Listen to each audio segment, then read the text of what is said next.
हरे कृष्ण।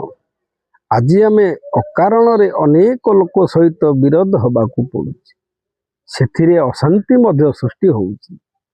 सेमाने हैरान हुअन्ति, आमे मध्य हैरान हो। दिने परीक्षा करंतु, आपण गोटे उच्चा पहाड़ ऊपर को चढ़िबे, सेठू तलकू देखिबे। सेठू तलकू देखिला परे ये तले थिबा गछपत्र गाई गोरु ये मनुष्य माने आपण को अति छोट आकार देखा जाते। सेटा मिछ ना सत्य ना आपण जहा देखिले सेटा सत्य, किंतु पहाड़ू तलकू ले आसिला परे आपण देखिले मनीषटी जेमती थिला सेमती, गाई गोरुटी सेमती, गछपत्र मध्य सेही आकारर।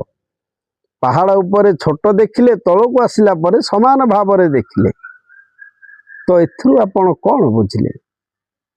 सेठी जहा देखिले सत्य, तलकू आसी जहा देखिले सत्य, सेही विचारटी आपणकर रहिबा दरकार।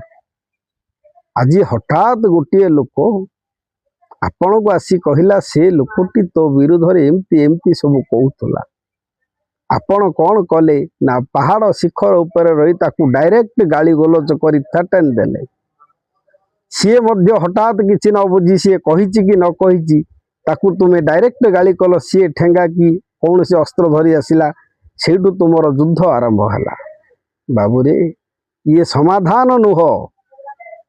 आपण सुनिले जहा सी सत्य, आपण जो लोकटी कहिछि कहिला आपण ता पाखकू जिबे, ताकू धीरे से पचारिबे, बाबूरे तुम विषय रे एमिति एमिति कहिलु कि सी मते कहिला। सेठी आपण सत्यताटा जानिबे, तापरे आपण निजे ही बुझी जिबे किए राइट किए भूल। एथिरे आपणकर मंगल हेबो। किछि न जानी काहाकू आघ तुरिया गाई प्रहार करिबा उचित नुह। यह मानिले निश्चित मंगल हेबो। हरे कृष्ण।